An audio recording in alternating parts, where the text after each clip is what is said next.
Wow. That's all I have to say. Wow. Wow. Alrighty. So I skipped yesterday. Wasn't feeling it.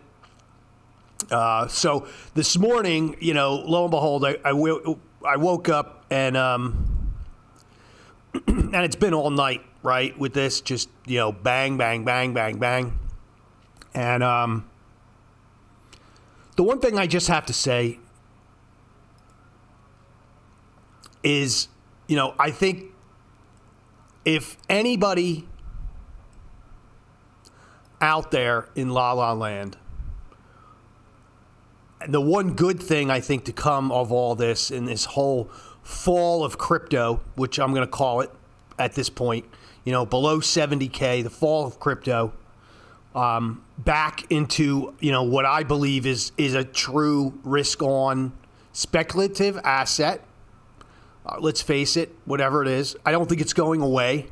It's definitely going to be going through some rough times, but anyone who's listening to any of these fucking assholes on social media and on their podcasts and that, the only thing that they represent is this whole space, just let it be known that any influence that they had on any of these markets, whether it's a new coin, whether it's an older coin that, is now, this should just clearly put it out in the open that these people are just absolutely full of shit.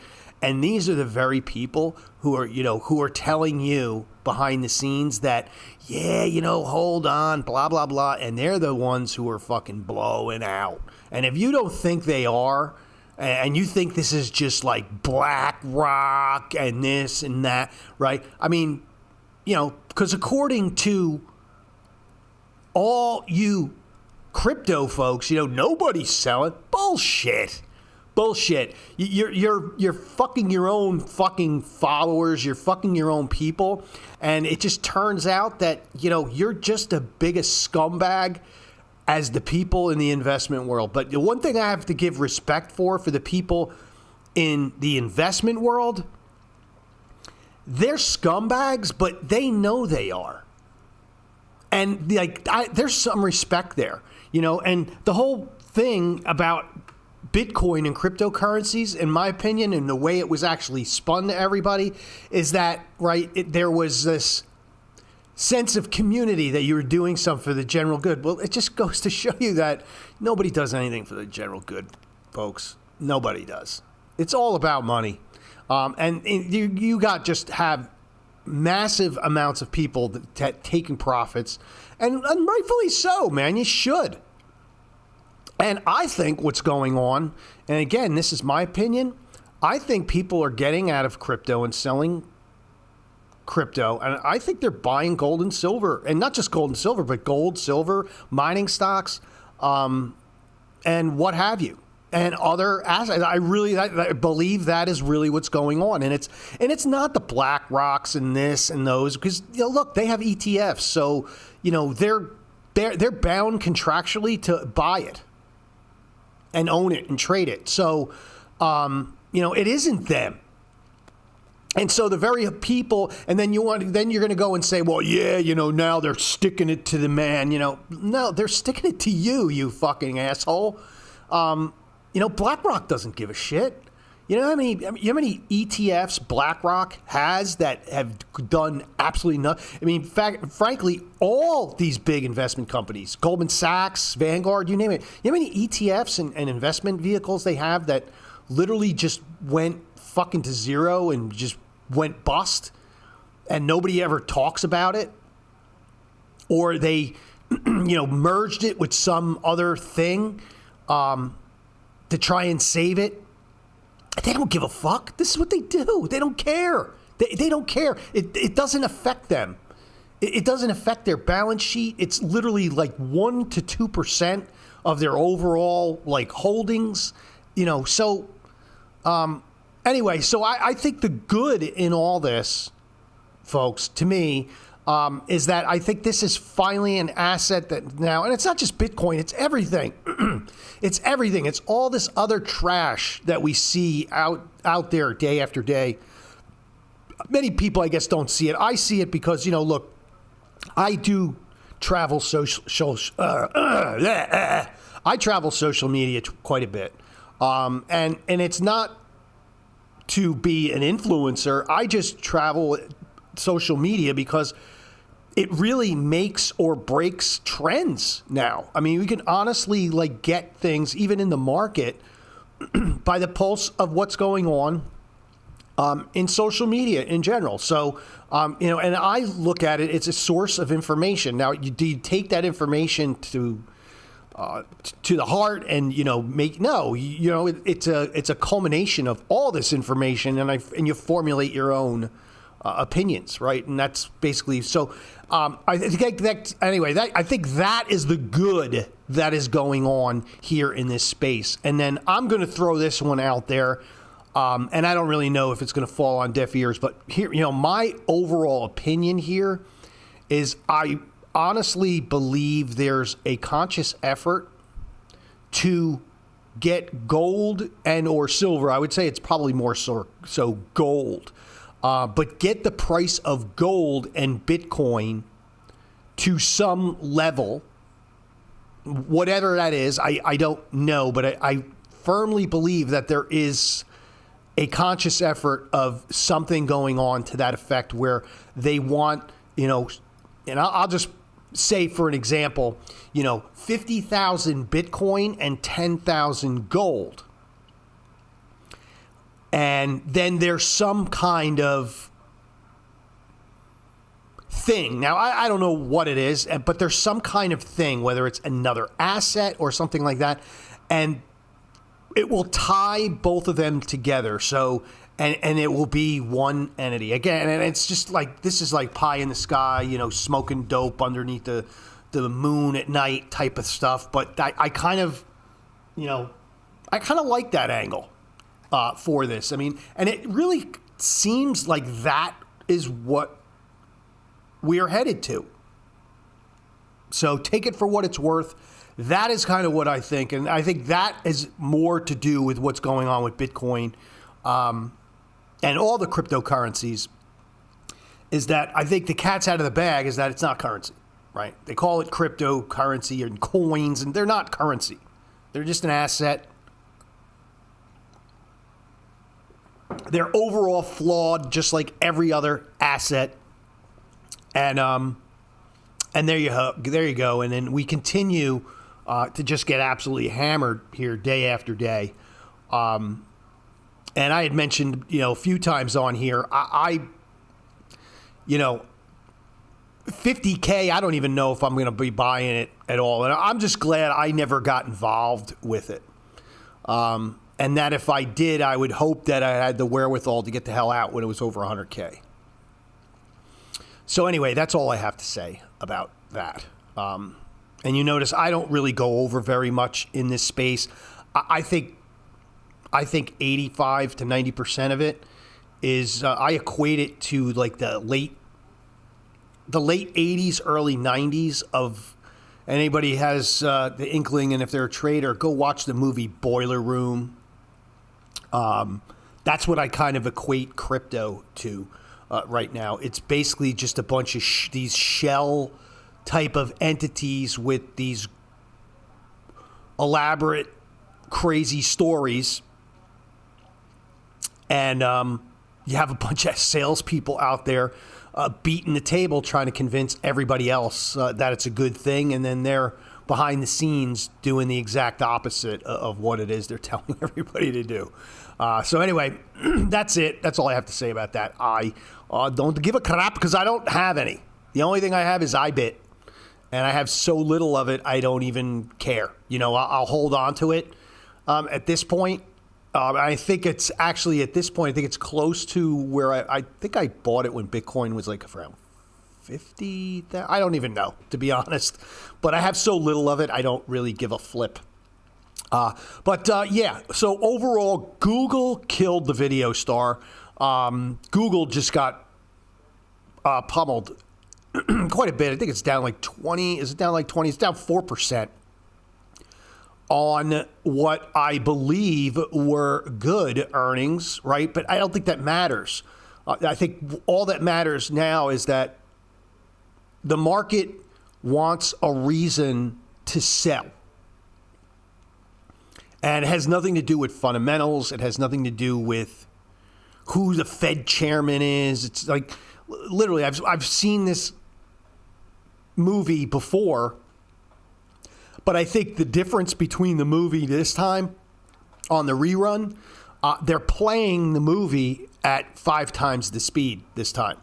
And that's what's going on. Where this kind of tape action where you actually, this will go on and drudge on for weeks, right? Used to get these 4 or 5 week, 6 week, sometimes 2 month kind of runs where the market would consolidate, right? Everybody be miserable, and then all of a sudden one day doesn't happen that slow anymore. It happens so much faster, and I think that's kind of what's going on here, because we're getting a lot of movement in a very, very short time.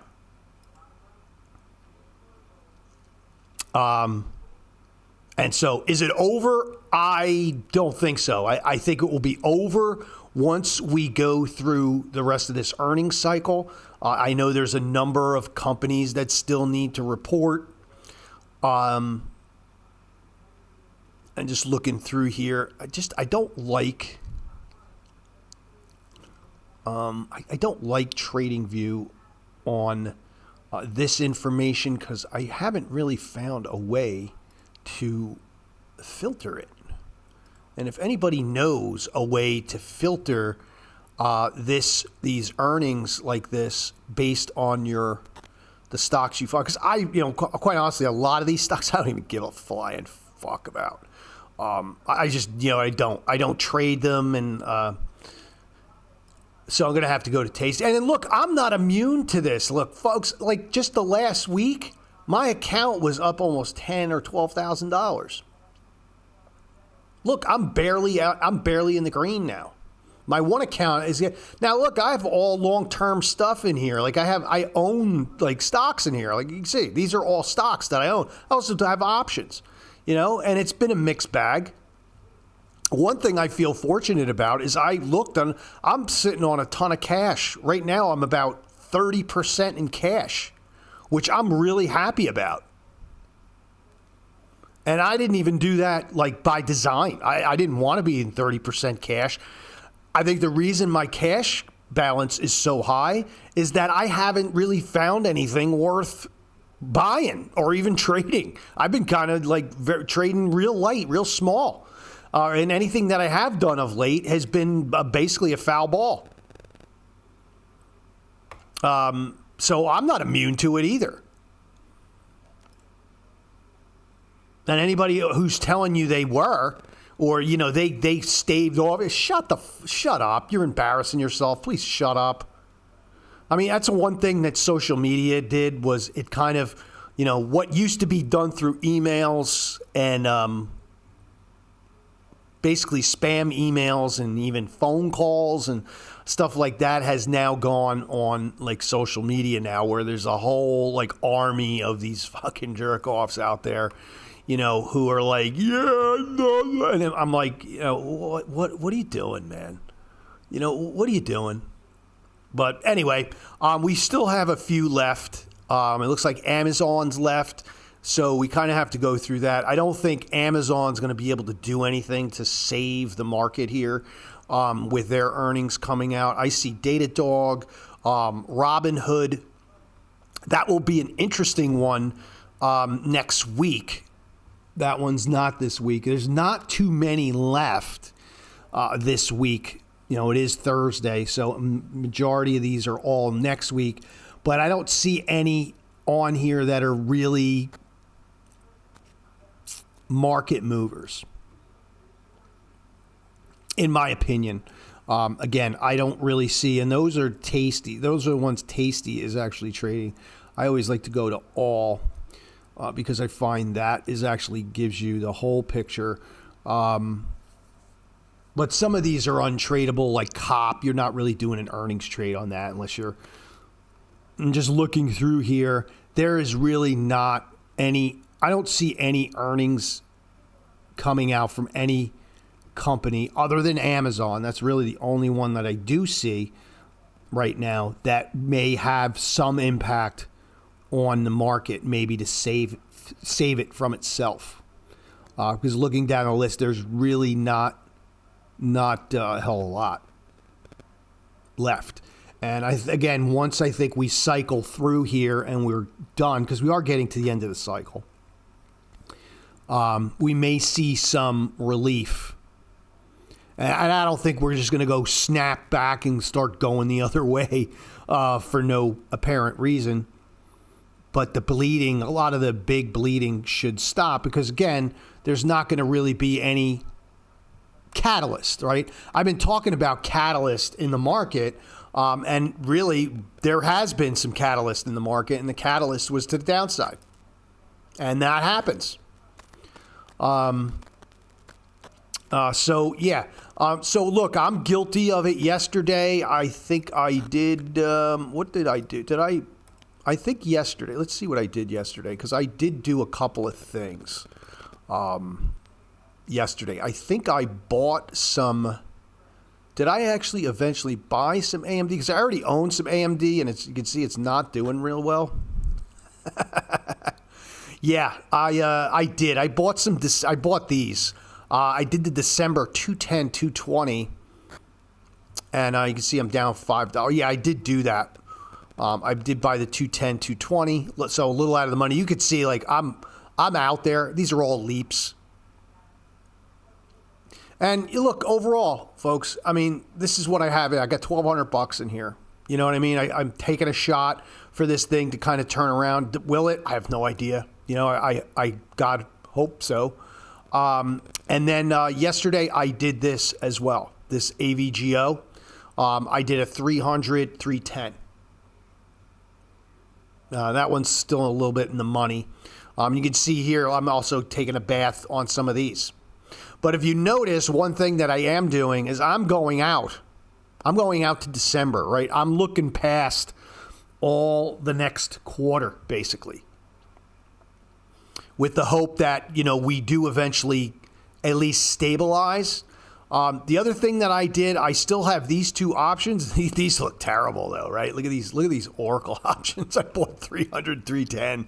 I did that one a while ago. And then recently, when this fell to like 170, I think like 170 or 180, I sold a 210, 220 put spread because I kind of sold some volatility, which I thought I sold some volatility, and it got smashed. And that thing's trading 146, trading 145 this morning. So look, my account's a fucking bloodbath.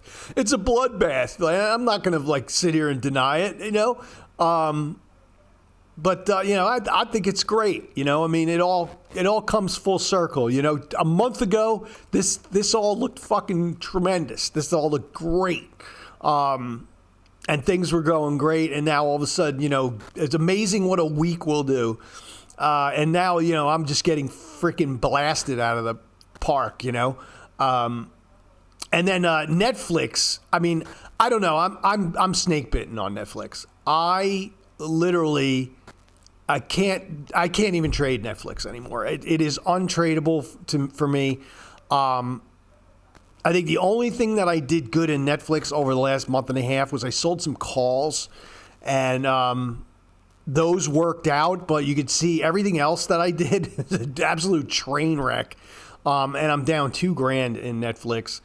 And it's at a point now where it's like, you know, some of these are so bad. It's like, I'm just like, why even sell it? Like, just let it sit there. And to do it as a reminder, like, here, knucklehead, don't trade this piece of shit. You know, don't take, because part of me says, you know, oh, get these losses off here and clean the slate so that maybe, you know, you start fresh. I always like to do that too sometimes, but I don't want to do that with Netflix. I want to remind myself that stay the fuck away from this because you can't trade it.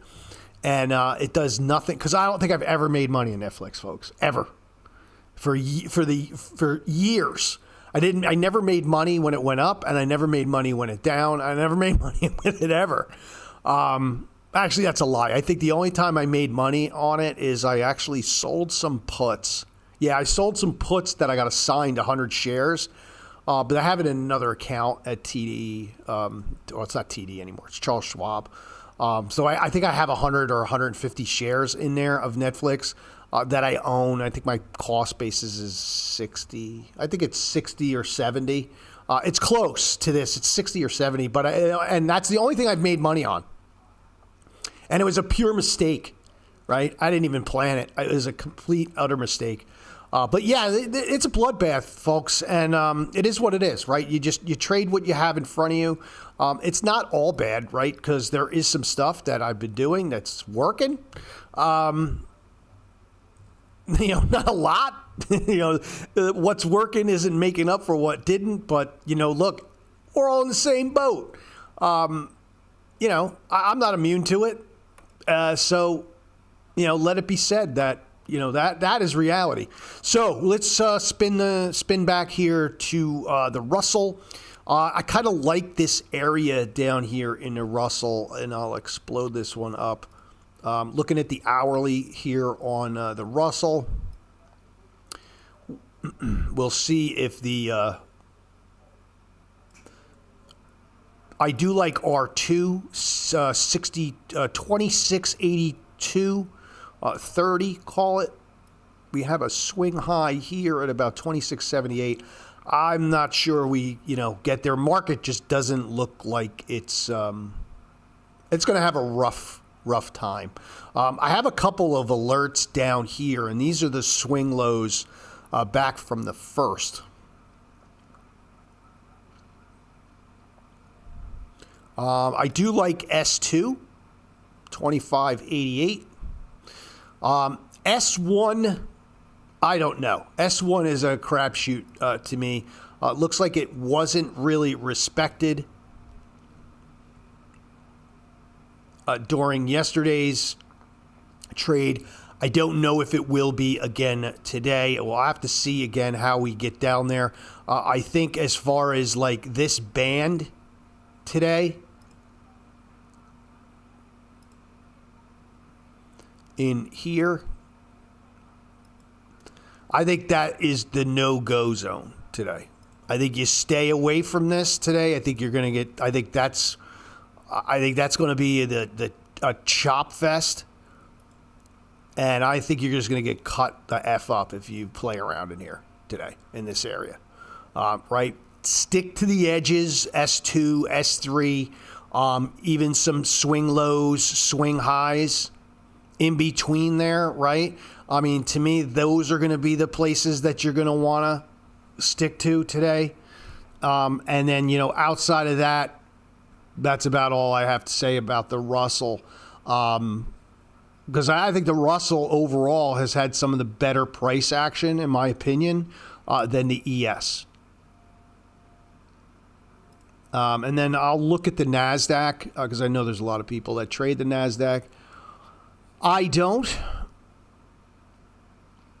I was going to, but my better trading instincts told me to stay away from it, and I'm glad because I probably would have blown my account or blown one account trading it because I don't like the price. To me, it's too thin for what it is. I would expect it to be much a better trade action for what it is and the stocks that trade in it. And the fact that it trades almost as thin as the Russell, I just don't like it. And if I'm going to trade something thin, I'll trade the Russell because the Russell is a broader index. Where the NASDAQ, face it, it's really 5, 6 stocks, 7 stocks, tops, that run the whole damn thing. Not my game. I'd rather something a little more diversified and a little more broader based. I would be the same way here in the NASDAQ. I would stay out of that R1 S2 range and play the edges. We don't really have, and I think it's quite interesting, there's not really a huge band here.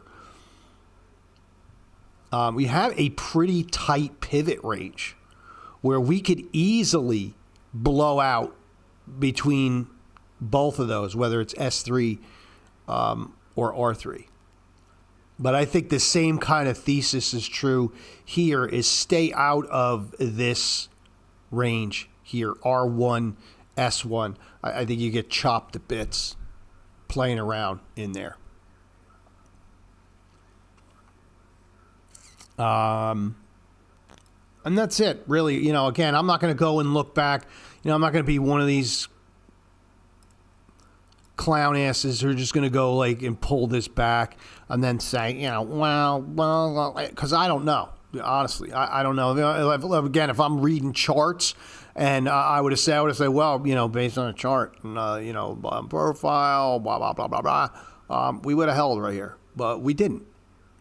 And same thing, you know, over here, I would have said, we would have held here, but you know what? We didn't twice. So anyway, again, it's, you know, you want to look back and you want to go back on these. Yeah, this move is meaningless, folks. This really is not that big. I mean, considering where we came from, like this is where we're coming from. Almost literally like what, since March 25th? So it's going to be almost a year. This is where we are.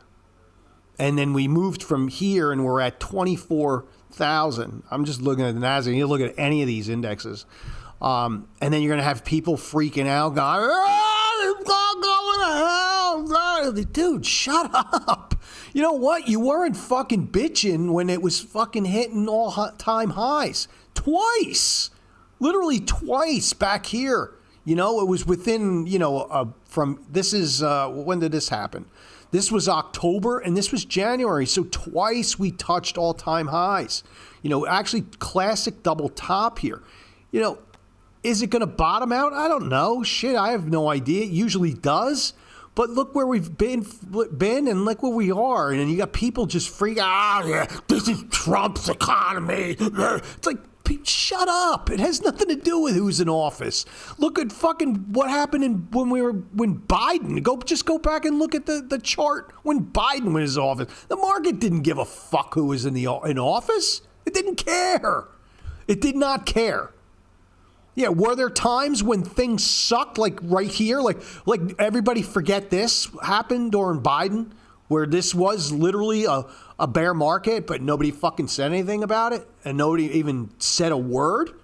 Nobody said a fucking word about it. Never was it once mentioned that it was a bull market consolidation is all I remember fucking hearing. So shut the fuck up. Shut up. Stop crashing out. It's not the end of the world. Because look, every time that I remember that there was the end of the world was coming in the stock market, it never happened.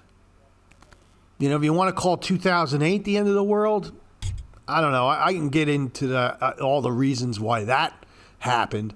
And nobody's going to want to really hear the truth about what really happened in 2008. And I don't want to get into that here, but, you know, if I think you're reading between the lines, you know where I'm going with that. I mean, that was not an organic fucking crash. Let's just put it that way. That was not organic. You know, I'll say two things. It wasn't organic, and look, nobody went to jail. Nobody went to jail. From the guy who said that if he got elected, he was going to put all those people behind bars. Remember that? Where was the outrage? Where was the outrage there? No, nothing, right? Nobody said a word. So anyway, needless to say, you know, look, does it suck? Yeah, it sucks. It sucks. Yeah, because you think I like to see my account, like, give all that back. But then I look and say, you know what? Look, I'm down. Or I'm only up, whatever, a couple thousand, and I was up. But you know what? In reality, 8 months ago, my account was so much less. So I don't know where the bottom is. Is it here? Is it 24? Is it here? I don't know. We'll know when the bottom is in, when I guess everybody stops panicking. The other thing you need to put in perspective is that with all this, and this, honestly, from my perspective, this sell-off feels very, very organized. Feels very organized. I don't sense like panic selling, and maybe I'm disillusioned. I just don't see it. And then more importantly, with all this going on, volatility really hasn't done jack squat. You would think with all this selling going on and all this pressure and all the miserable, horrible things that are going on and that, that have gone on forever. But now all of a sudden every fuckface has a fucking camera and can show you in your face shit that's been going on for fucking ever. Right? But now they can shove it in your face 2 minutes, 2 seconds, basically, stream it live while it's going on. Can you imagine if we had cell phones back in the dark ages? Or even, 100 years ago? What was going on in this country? Or anywhere, for that matter? It's like, shut up. Like, what is wrong? I don't understand what's wrong with people. I don't get it. I guess I'll never get it. But through all this, volatility really hasn't done anything. And that's that's a little bit of what's got me, and I just upticked to 20, but, there's a lot of what kind of has me, quite frankly, in like a pretty decent, whoa, what the hell was that? A pretty decent spot because, again, like volatility is not like spiking to the moon. It's not doing this. It's not doing this.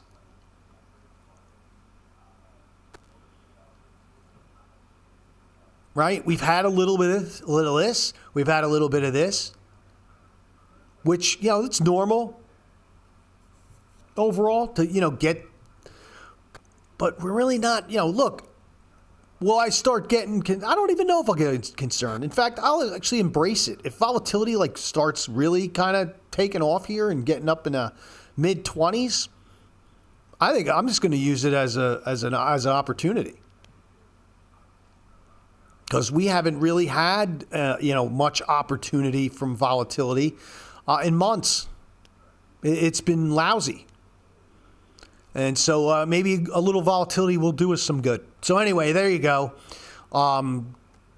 Google earnings, that's really having the big impact, right? I think a lot of people expected it have them blow out. I think you'd see probably a much better showing in the overall market here if Google did.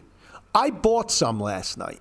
I didn't buy a lot. I bought some. I don't remember what I bought it. I'll tell you right now what I bought it at. I think it was higher than it is now, though. Where is Google? I did buy some. Yeah. I bought 10 shares at, where did I buy? I bought it at I bought some at 328. Yeah, 328 I bought it. And it's at 318, so it's down $10 from when I bought it. Oh well. I might buy a little more.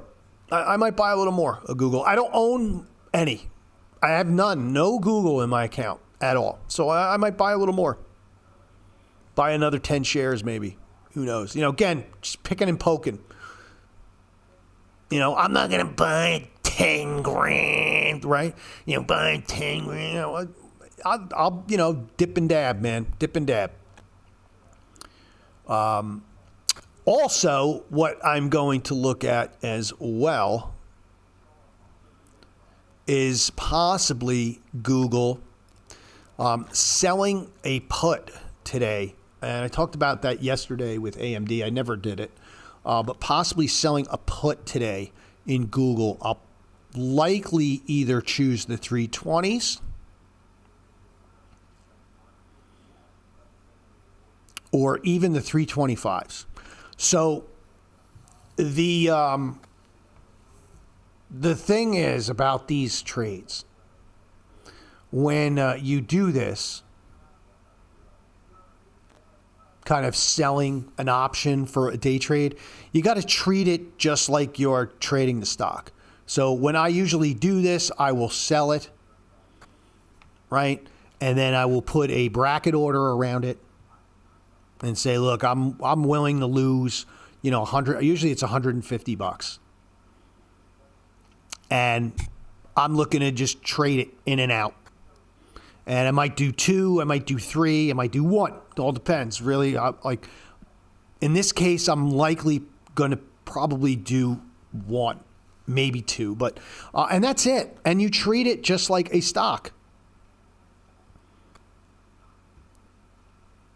And then really all you're looking for is, you're not even looking for the price to bounce. What you're looking for is that when this opens, you're looking for this volatility to collapse. And when that volatility collapse on trades like this, normally you'll see the premiums on these puts, even though like you'll get that initial push, because these puts are going to be up pretty big on the open. You're going to see the push for anybody who owns those puts to kind of bail out, right? Take their profits. They're not going to hold on. And you kind of want to filter them out, and you're going to get that spike in the bid, and then that's when you're looking to sell, right? Because you're kind of looking to sell into that selling strength. So the bid's high, and then you're looking for that volatility. Now, does it work all the time? No, it doesn't work all the time. Sometimes it does. Like in this case, the fact that it's down so much, I kind of like that trade. Because I think there's going to be a lot of, I personally think at 320, Google and like all the shit that they have in their pipeline and all the hoopla, I think this was actually a good point in Google's kind of space to deflate here. Whether this is the price they want people to settle on, I have no idea. But, again, we'll find out. But I'm kind of looking to do that. So I'm either going to sell the 325s or the 320s. I'm actually leaning toward the 320s because I'm looking at open interest, and there's a decent amount of liquidity there. They've got almost 6,000 contracts, and these are the Februaries that expire in 15 days. So that's kind of my game plan on Google. And outside of that, folks, I ain't doing nothing. So that's all I got. I know I ranted a little bit today. But, it's a lot of things that were kind of pent up in my shack, so to speak, that I felt like I had to get out, because I just think there's a lot of bullshit, bad information, not just bad information, just overall just kind of like a little craziness almost that I'm seeing, and I'm like, where have you been? Like, what, and a lot of it's funny because a lot of it's coming from like people who are younger, and it's just obvious that they've never been through this before. They're so used to just buying stocks and having them go up, and they're crashing out. I mean, to me, look at it as opportunity. I mean, I and that is the reason why, folks, when I look at my account, and look, I'm not going to say I know everything, and because I don't. I'm the first one to say, I'm the biggest idiot on the planet. But what I do know that's safe to do, stick to the same fucking stocks. Make this boring. Because the more boring you make this and you trade the same things over and over again, you kind of learn their patterns and their cycles. Because all stocks and sectors, they all go through cycles. And if you're trading, the stock of the day or what's hot and what's not, and then you're kind of chasing your tail all the time with that bullshit, you're just going to burn yourself. You're going to burn yourself up, and you're never going to get anywhere, man. And then don't be a one-trick pony either. don't, like, you notice, like, I talk about futures, I talk about commodities, I also talk about stocks, I talk about options, right?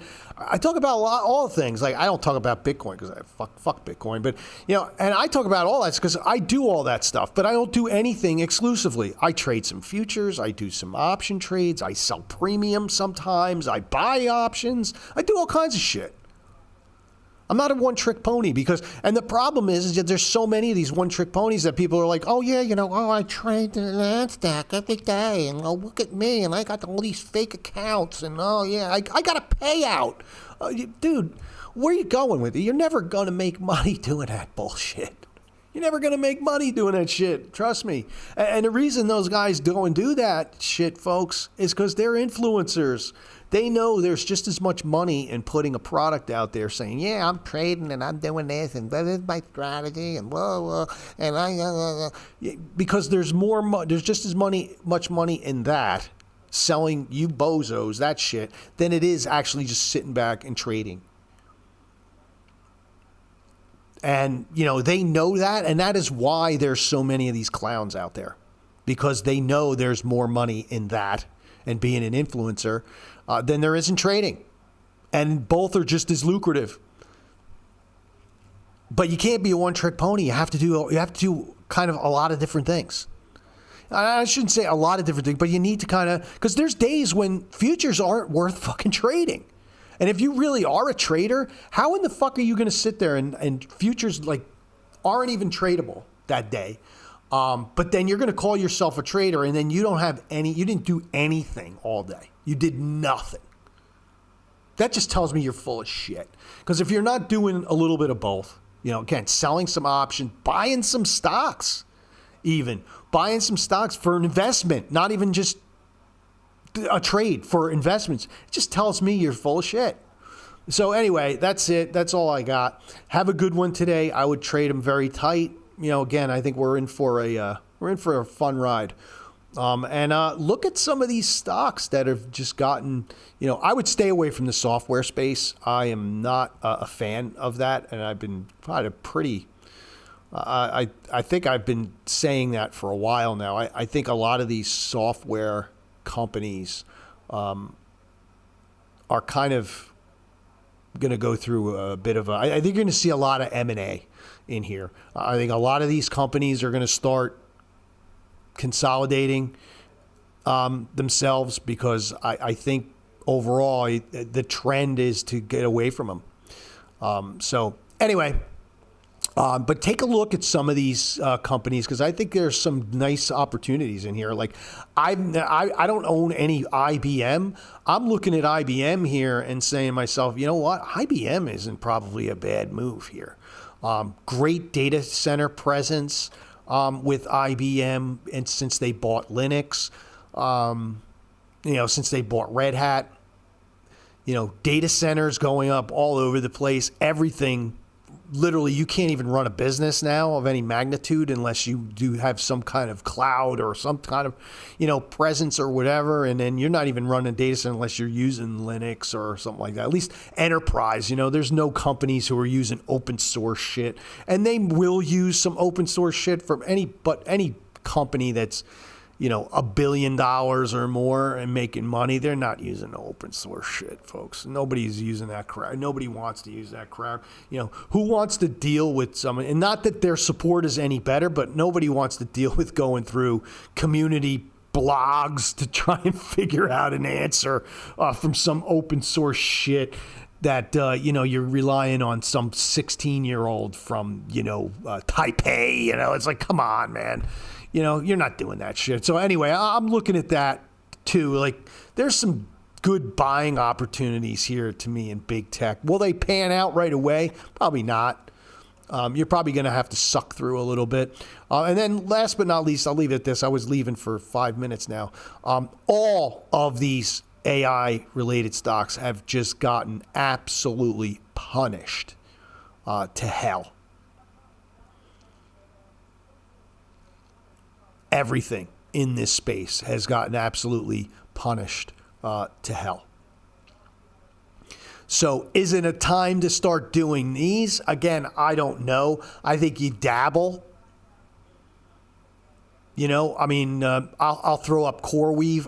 I'm not really a fan of this per se, but when I look at it, all right, it has blown up a bit, and I'll throw this one up there for a trade.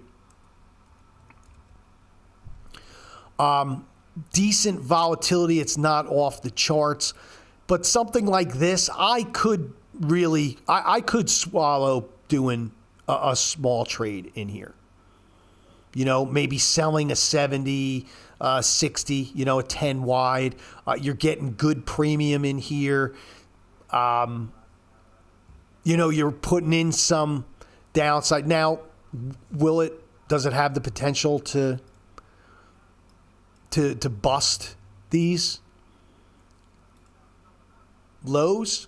Hell yeah, it sure does. But this at least gives you some room down here, that if it does indeed fall down, you got 67 and a half. So you literally got a little more than 10 points, 10, 12 points built in here. You do have, this is March, you have 43 days for this thing to basically do nothing, go down a bit even still, or go up. I mean, that's, to me, is a nice trade. I mean, and to me, that's how you play those, and play them small. All right, now I'm leaving. That's it.